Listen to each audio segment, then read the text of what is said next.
कि ऐसी भयंकर धूप में, ऐसी भयंकर गर्मी में नया भारत बनाने के लिए किस प्रकार से लोग जुड़ रहे हैं, ये दिल्ली में एयर कंडीशन कमरों में पता नहीं चलता है। साथियों, मैं हिंदुस्तान में जहां जहां गया हूं, एक अभूतपूर्व लहर मैंने देखी है।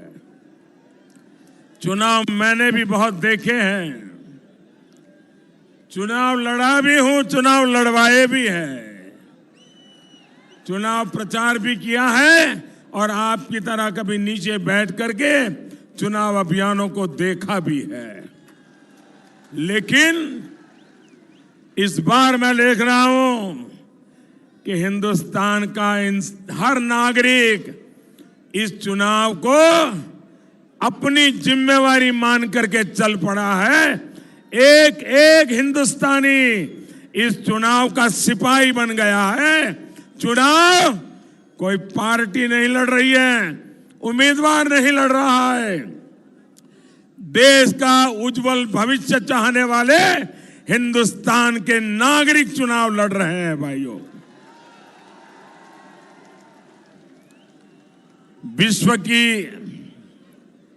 भाइयों बहनों, विश्वरी अजय धरती चित्तौड़रा शूरवीर सपूता और वीरांगना नारी शक्ति ना खम्मा घड़ी गणों गणों नमन अभिनंदन थे कैया हो।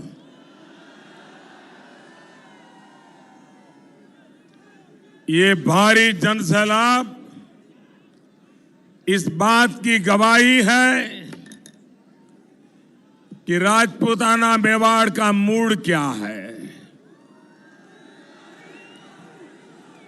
पूरे देश में जो लहर चल रही है वो राजस्थान में भी सामने दिख रही है।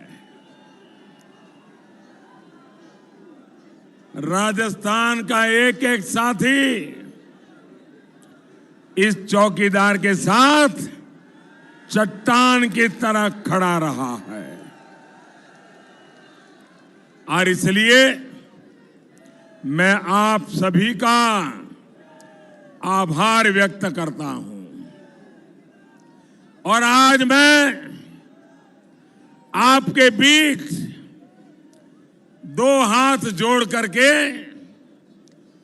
आपका आभार धन्यवाद करना चाहता हूं। 5 साल आपने जो साथ दिया, समर्थन दिया, सहयोग दिया, वसुंधरा जी की सरकार ने जो साथ दिया, उसके कारण मुझे राजस्थान की सेवा करने का अवसर मिला। ये अवसर देने के लिए आज मैं आपका आभार व्यक्त करने के लिए आया हूं और साथ साथ और अधिक सेवा कर सकूं, इसलिए मैं आपसे आशीर्वाद मांगने के लिए भी आया हूं। देश को विश्वास है कि आपके पड़ोस में पला बड़ा ये मोदी खुद पर वार झेल सकता है।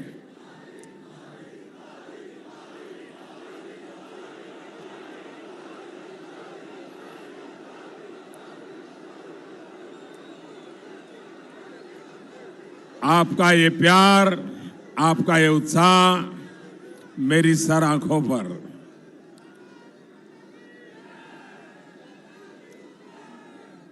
मैं बात आगे बढ़ाऊं, अगर आप इजाजत दें तो बढ़ाऊं। आपका प्यार अद्भुत है, मैं आपका बहुत आभारी हूं। देश को विश्वास है कि मोदी खुद पर वार झेल सकता है, अपना राजनीतिक भविष्य भी दांव पर लगा सकता है, लेकिन देश को कभी झुकने नहीं दे सकता। भाई और बहनों, राजस्थान में कुछ दिन पहले आंधी तूफान से अनेक साथियों को हमने खोया है। मेरी पूरी संवेदना सभी प्रियजनों के साथ है। ये बहुत ही दुखद और मुश्किल घड़ी उनके लिए है। सरकार द्वारा हर पीड़ित परिवार को प्रभावित सभी परिवारों के साथ दिल्ली भारतीय जनता पार्टी की सरकार, एनडीए की सरकार पूरी तरह उनके साथ खड़ी है। साथियों, आज राजस्थान की इस लोकसभा चुनाव में ये मेरी पहली जनसभा है और वो भी चित्तौड़गढ़ में मेवाड़ से शुरू हो रहा है और यहां से चित्तौड़गढ़ किले का विजय स्तंभ भी मेरे सामने खड़ा है। ये विजय स्तंभ हमें विजय भव के आशीर्वाद दे रहा है। भाइयों और बहनों, विधानसभा चुनाव के दौरान मैं मेवाड़ में अनेक बार आया था। आज मैं नए हिंदुस्तान, मजबूत हिंदुस्तान के लिए आपका आशीर्वाद लेने के लिए आया हूं। महाराणा प्रताप और महारानी पद्मिनी के संस्कार जिनकी रगों में है, ऐसे आप सभी साथियों से मैं पूछता हूं, आप जवाब देंगे? मैं सबसे सवाल पूछता हूं, जवाब देंगे? आप मुझे बताइए, आप मजबूत भारत देखना चाहते हैं या फिर मजबूर भारत? आपको पाकिस्तान को जवाब देने वाला भारत चाहते हैं या फिर पाकिस्तान के आगे दबने वाला भारत? आप आतंकियों को मुंह तोड़ जवाब देने वाला भारत चाहते हैं या आतंकी हमले के बाद चुप बैठने वाला भारत चाहते हैं? आपको देश को कमजोर बनाने वाले कांग्रेस चाहिए या फिर देश को मजबूत बनाने वाली भाजपा चाहिए? साथियों, आपका एक एक वोट दिल्ली में मजबूत सरकार बनाएगा। राजस्थान ने 2014 में पूरी मजबूती से इस चौकीदार को दिल्ली में बिठाया था। इस बार पुराने सभी रिकॉर्ड टूटने चाहिए। सबकी सब सीट तो आएगी, लेकिन मार्जिन बढ़ना चाहिए। आज मैं विशेष तौर पर जो पहली बार लोकसभा के चुनाव में वोट देने वाले हैं, जिनका जन्म 21वीं सदी में हुआ है, ऐसे पहली बार लोकसभा के लिए वोट देने वाले बेटे बेटियों से, नौजवानों से कहना चाहता हूं कि नया भारत बनाना आपकी जिम्मेवारी है। आपका मिजाज, यही मिजाज नए भारत का हो। जैसा आप 21वीं सदी का भारत देखना चाहते हैं, वो नए मतदाताओं के वोट से होने वाला है। आपकी पुरानी पीढ़ी ने जनसंघ को मजबूत किया, भैरों सिंह शेखावत जैसा नेतृत्व देश को दिया।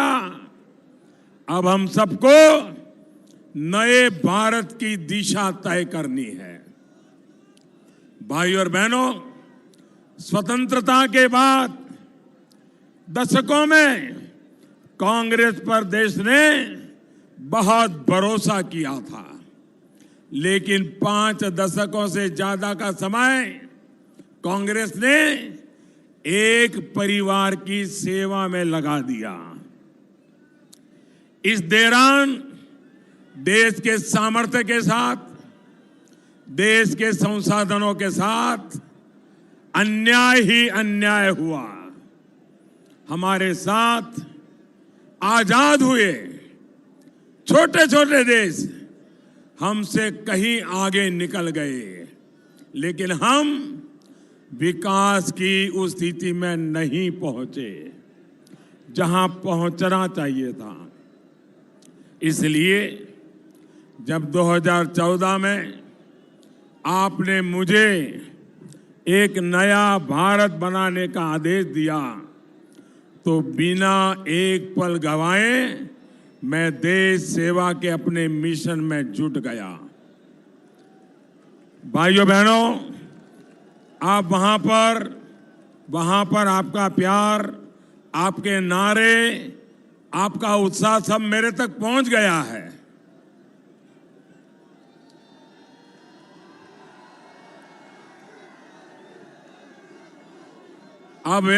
अब जितनी जगह है वहीं रुक जाइए। जगह कम पड़ गई है, आपको तकलीफ हो रही है, धूप में तपना पड़ रहा है, हमें क्षमा कीजिए, लेकिन आप शांत रहिए।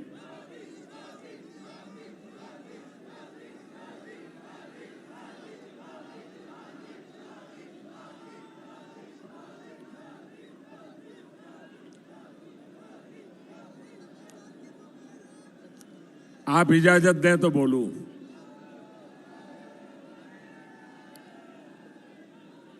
इतना प्यार करोगे, इतना प्यार करते हो, फिर चित्तौड़गढ़ छोड़ने का मन ही नहीं करेगा।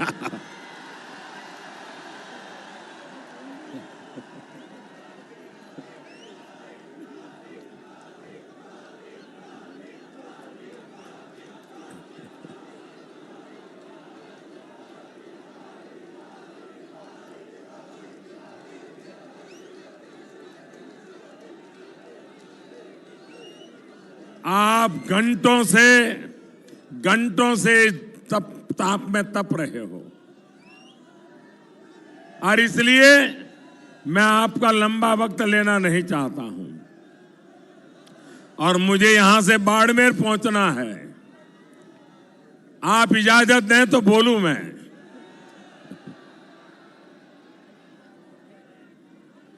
थोड़ा उत्साह बचा के रखिए, अभी आपको चुनाव तारीख तक चलाना है।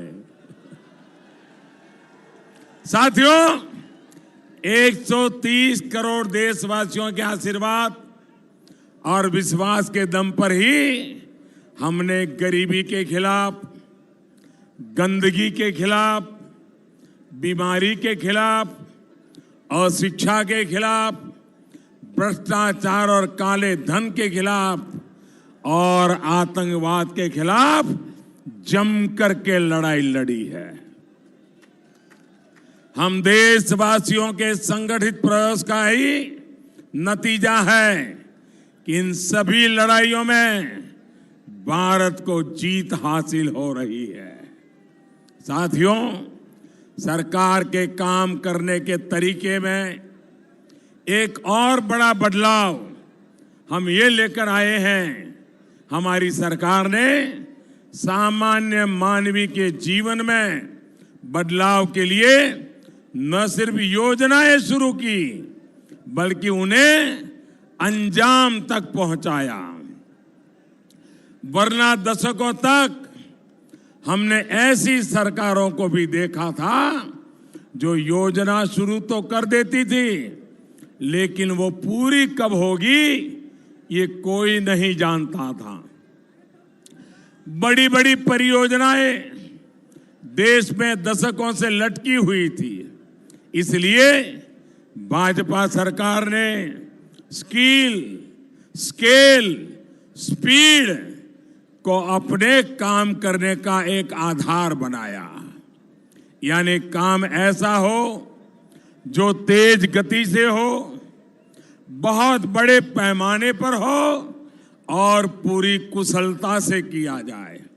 भाइयों और बहनों, आज इसी का परिणाम है। हर रोज ये आंकड़े सुनकर के अनेकों को आश्चर्य होगा।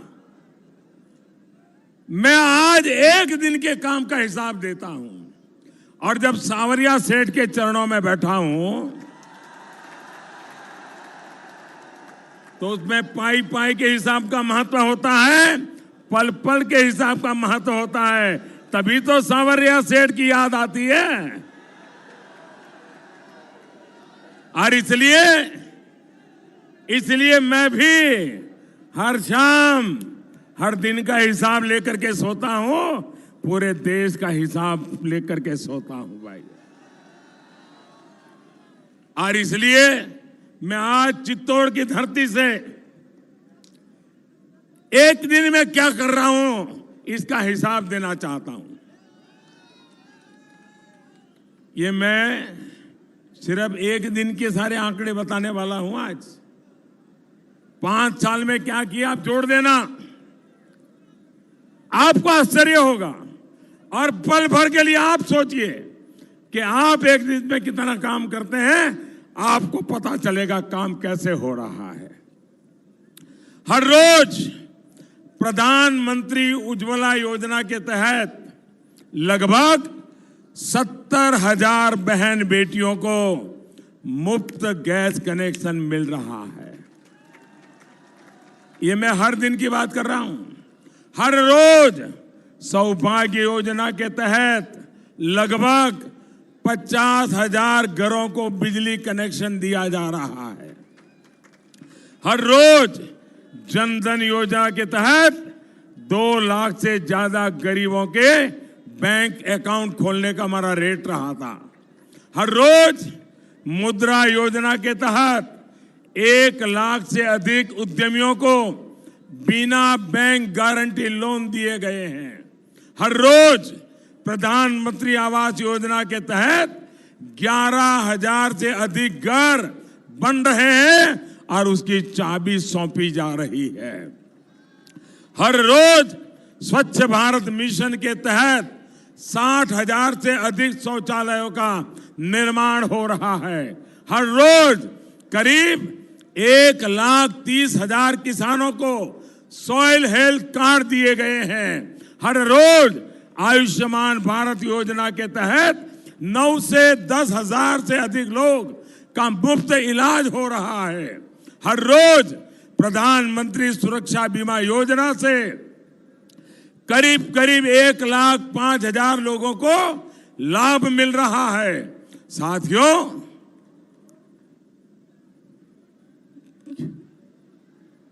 दिमाग छटपटा गया ना?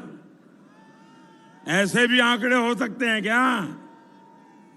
ये हमारे देश में आज हो रहा है दोस्तों। आपको सुनकर के गर्व हुआ कि नहीं हुआ? मोदी को आशीर्वाद देने का मन कर गया कि नहीं कर गया? जी भर के आशीर्वाद देने का मन कर गया कि नहीं कर गया? भाइयों बहनों, ये ऐसी सरकार है जो पल पल का पाई पाई का हिसाब दे करके जनता का विश्वास जीतती रहती है। साथियों, जब स्पीड और स्केल से विकास के काम होते हैं तब इसका लाभ समाज के हर वर्ग को मिलता है। तब देश अपने सामर्थ्य के साथ, अपने संसाधनों के साथ न्याय कर पाता है। लेकिन क्या हम विकास की इस गति से संतुष्ट हैं? जी नहीं। मोदी संतुष्ट होकर के सोने वालों में से नहीं है।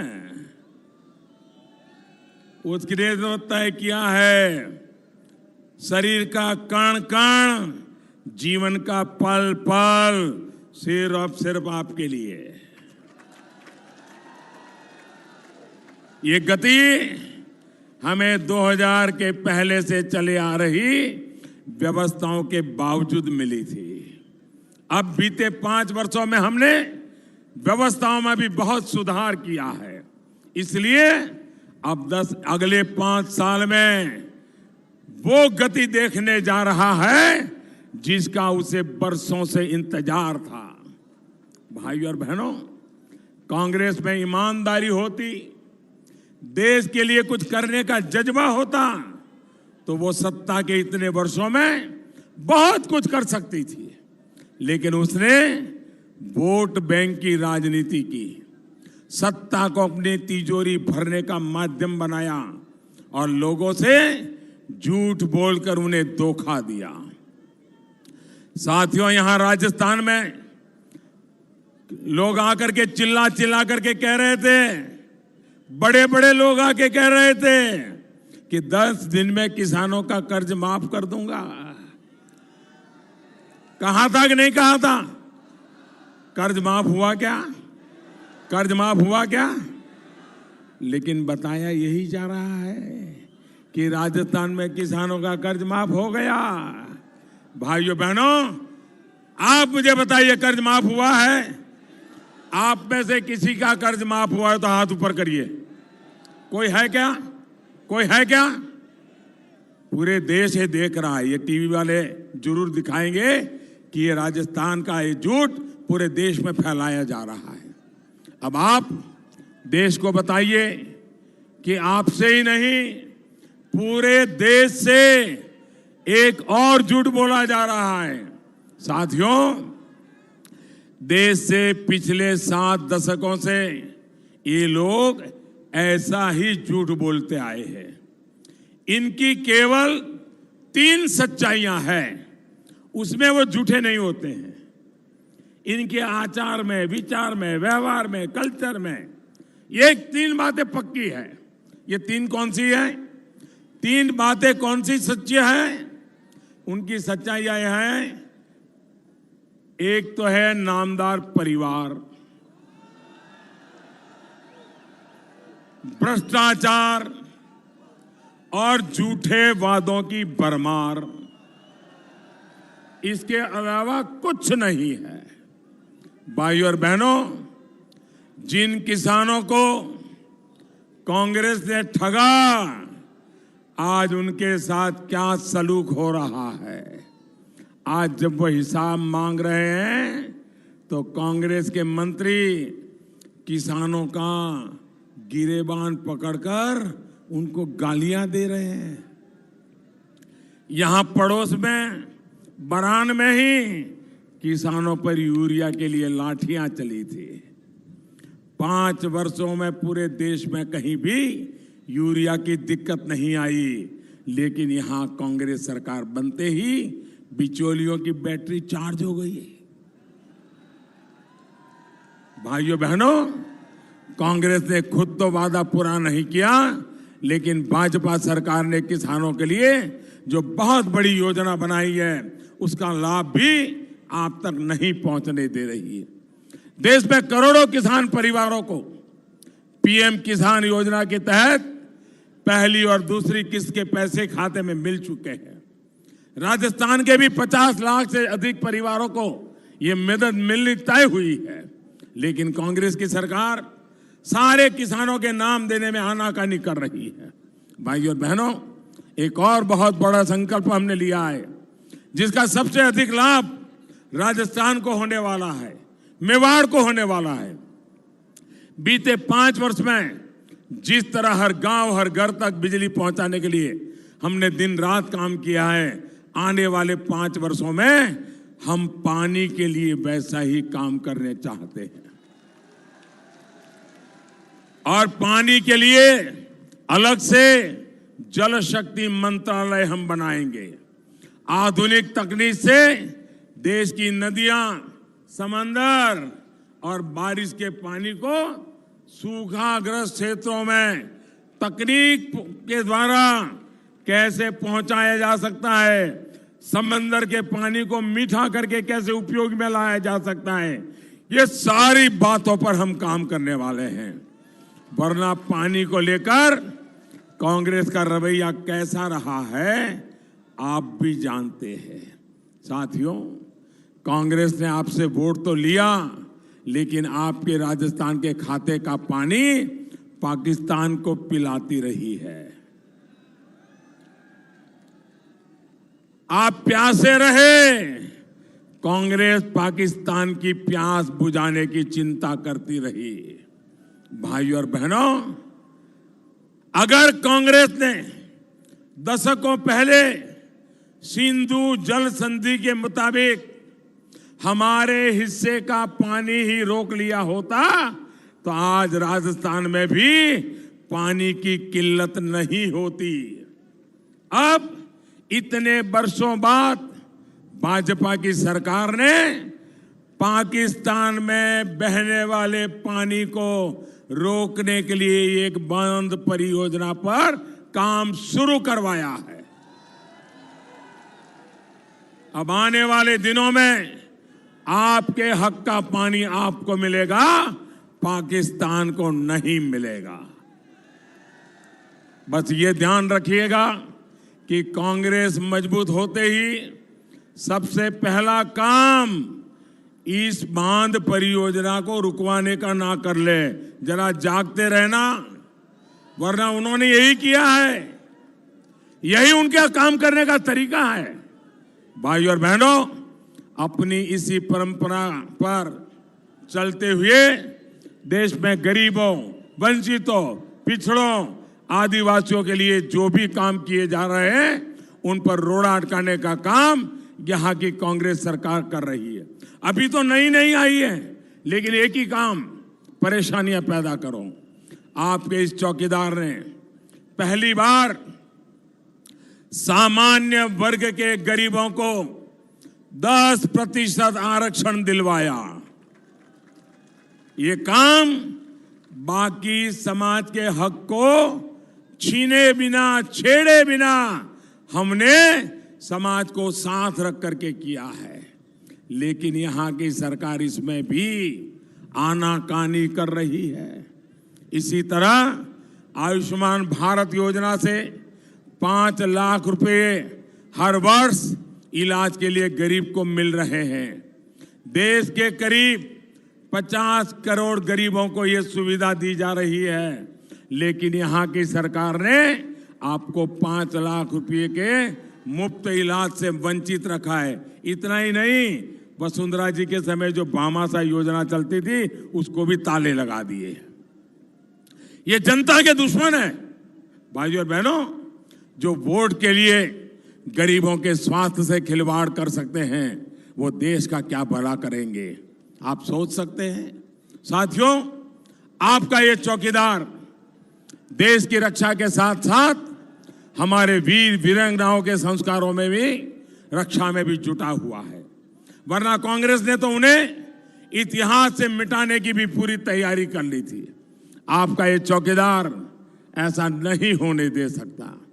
इसी सोच के साथ महाराणा प्रताप के नाम पर डाक टिकट जारी किया गया। इसके अलावा वीर भूमि चित्तौड़गढ़ एक्सप्रेस और प्रतापगढ़ में महाराणा प्रताप बटालियन भी उनके शौर्य का प्रतीक है। हमारी आस्था के केंद्र भगवान सावरिया सेठ के मंदिर को भी सजाने संवारने का काम आज भारत सरकार कर रही है। देश की संस्कृति से लेकर देश के विकास के जुड़ी परियोजनाओं तक हम सभी चौकीदारों को, कांग्रेस और उसके साथियों को उसकी रक्षा करनी है। भाइयों बहनों, मैं अपनी बात समाप्त करने से पहले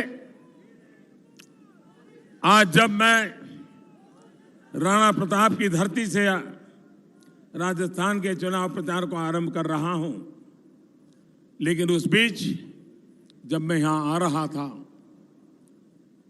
तो आज जानकारी मिली कि हमारा मित्र देश, हमारे पड़ोस में श्रीलंका में आतंकवादियों ने अनेक बम धमाके किए और बम धमाके चर्च में हुए, होटलों में हुए। आज पूरे विश्व में ईस्टर का पवित्र पर्व मनाया जा रहा है। प्रभु यीशु के शांति के संदेश को दुनिया आत्मसात करने के लिए आज पूजा पाठ करती है, बड़ी श्रद्धा के साथ संकल्प करती है। निर्दोष लोग आज चर्च में प्रार्थना कर रहे थे, ईस्टर का पर्व मना रहे थे, दिव्यात्मा की अनुभूति कर रहे थे। उसी समय इन नराधम आतंकवादियों ने सैकड़ों की तादाद में छोटे छोटे बच्चों को, बहनों को, माताओं को, भाइयों को श्रीलंका के हमारे पड़ोस में आतंकवादी ने खूनी खेल खेला, निर्दोषों को मार दिया। भाइयों बहनों, आतंकवाद कितना भयंकर है। हर दिन दुनिया में कहीं न कहीं धरती को खून के रंग सा रंग दिया जाता है। आज श्रीलंका में जो कुछ भी हुआ है, श्रीलंका वासियों के प्रति भारत पूरी मजबूती के साथ खड़ा है। ऐसी संकट की घड़ी में भारत श्रीलंका की जो भी मदद कर सकता है, हर मदद के लिए तैयार है। इस संकट की घड़ी में, इस पवित्र अवसर पर भगवान में लीन लोगों ने अपने स्वजन खोए हैं, उनके प्रति भी, उनके परिवारजनों के प्रति मैं मेरी संवेदनाएं प्रकट करता हूं। भाइयों बहनों, आप सब जब वोट देने जाएंगे, कमल के निशान पर बटन दबाएंगे, तो मन में ये भी तय करिए कि आप बटन दबा रहे हैं आतंकवाद को खत्म करने के लिए।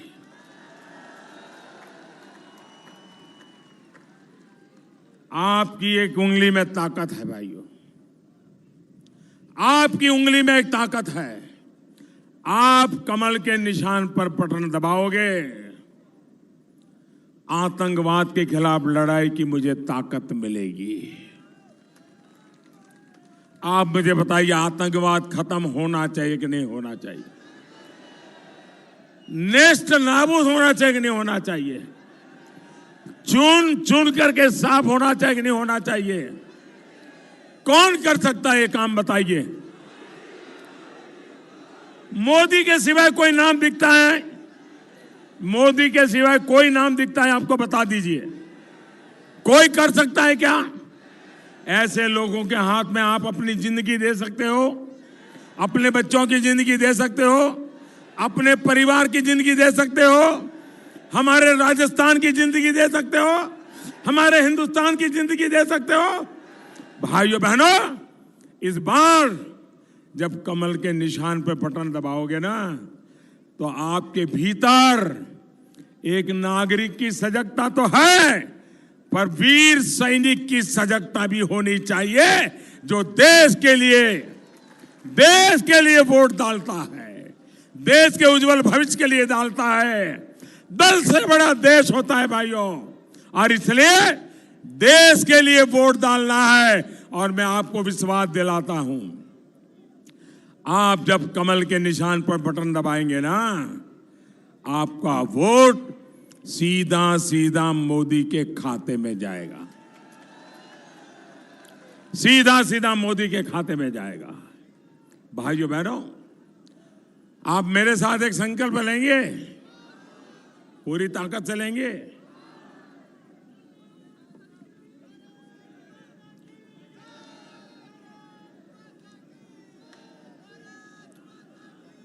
मैं बोलूंगा, उसके बाद आपको बोलना है, घर घर में है चौकीदार। क्या बोलना है?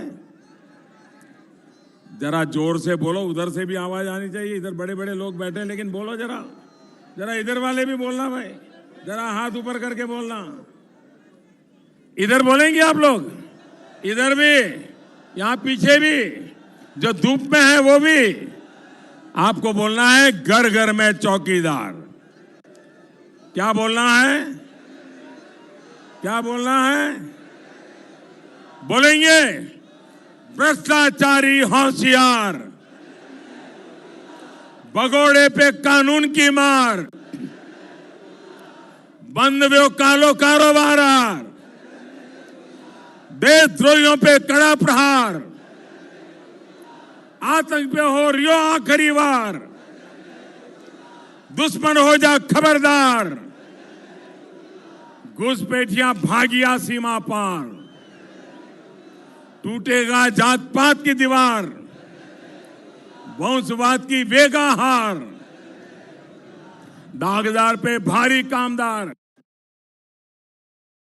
घर घर में है चौकीदार। क्या बोलना है?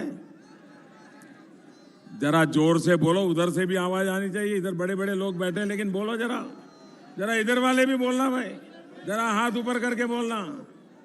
चुनाव अभियान इधर बोलेंगे आप लोग भी है, इधर भी, लेकिन